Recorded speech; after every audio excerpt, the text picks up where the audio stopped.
Olá pessoal, hoje a gente vai falar sobre um dos meus autores preferidos, Fyodor Dostoiévski, com essa obra aqui, ó, Memórias do Subsolo. Então vem comigo que é depois da vinheta.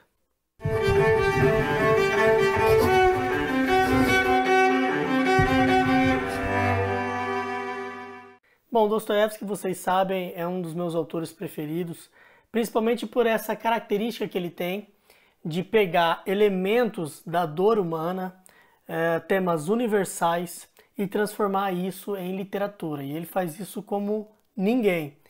E nessa obra aqui, ó, Memórias do Subsolo, a gente pode ver muito dessa característica do Dostoiévski exemplificada nessa obra que é pequena, muitos consideram aí uma novela, depende da versão que você escolher, da edição que você escolher para ler, mas vai ter mais ou menos aí 150 páginas. Ela é dividida praticamente em duas partes. A primeira parte é um monólogo existencial, filosófico, muito complexo, eu diria.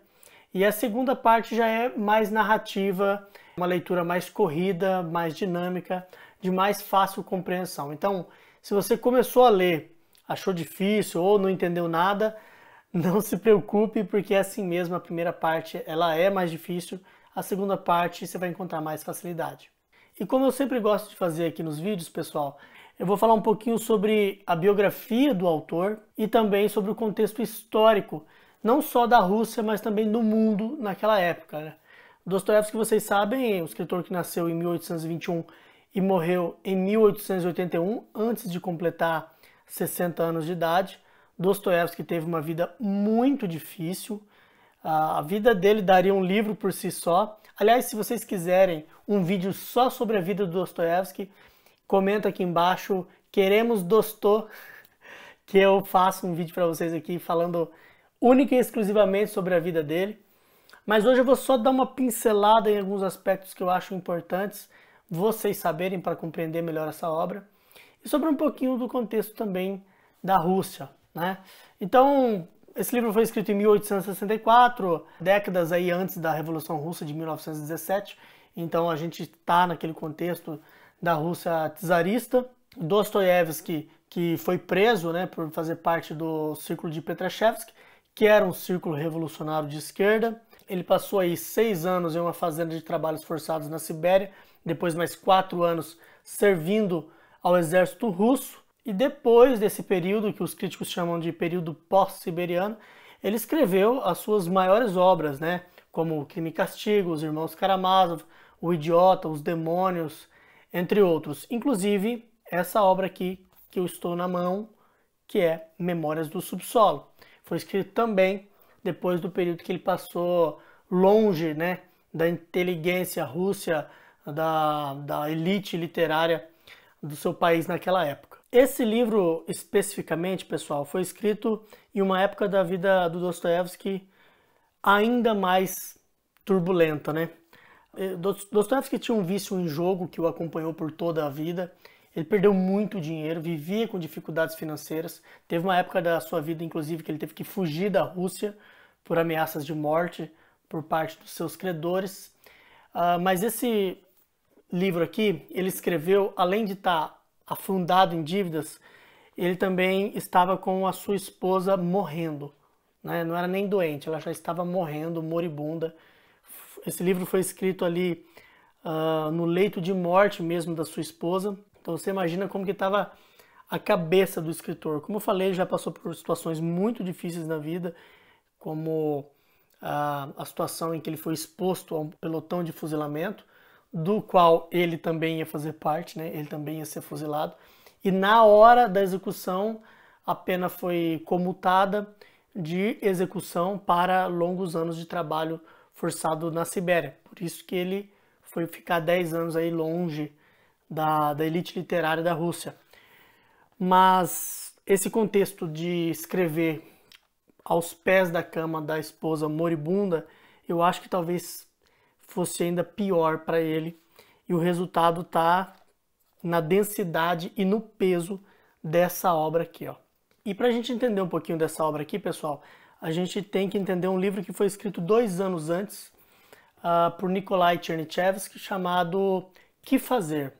Ele escreveu essa obra enquanto estava na Fortaleza de São Pedro de São Paulo, preso. E essa obra foi tão importante que ela é frequentemente citada como uma das obras responsáveis para formar o pensamento dos revolucionários de 1917, né? Digamos, a obra que foi responsável por colocar na cabeça o pensamento de esquerda socialista, tal qual a gente conheceu em Lenin, Trotsky, Stalin, entre outros. Para vocês terem uma ideia do peso dessa obra, o próprio Karl Marx, na sua obra magnânima O Capital, colocou lá no prefácio que ele aprendeu russo única e exclusivamente para ler que fazer. Então vocês verem que é uma obra muito importante. E Dostoiévski vai escrever Memórias do Subsolo quase que de forma a responder o conteúdo desse livro Que Fazer. Esse livro, ele fala de uma nova sociedade, de um novo jeito de ser russo, em que as pessoas meio que seriam uma espécie de marionete. Seria um novo modelo de sociedade que não visava o individualismo, que não levava em conta o jeito próprio do ser humano de ser, com suas opiniões contrárias, com seus erros que muitas vezes são espontâneos ou não, mas que são inerentes à natureza humana. Então, Dostoiévski vai dizer que Chernyshevsky estava no jardim da infância do pensamento ao escrever uma obra em que não levava essas coisas em consideração, como se a gente chegasse a uma espécie de sociedade onde todas as pessoas eram boas e pensavam no próximo e tinham empatia, contrariamente negando a própria existência do ser humano, complexa, profunda e cheia de dualismos. Por isso, a gente vai ver que o Homem do Subsolo, que não tem nome, o personagem principal é apenas chamado como Homem do Subsolo. Aliás, o título Memórias do Subsolo, dessa tradução do Baruch Schneiderman, editora 34, que aliás, na minha opinião, é a melhor tradução desse livro, foi muito bem escolhido, porque a palavra em russo, ela tanto pode ser memórias, como ela pode ser notas também. Mas memórias eu acho que fica melhor, porque nos remete à reminiscência.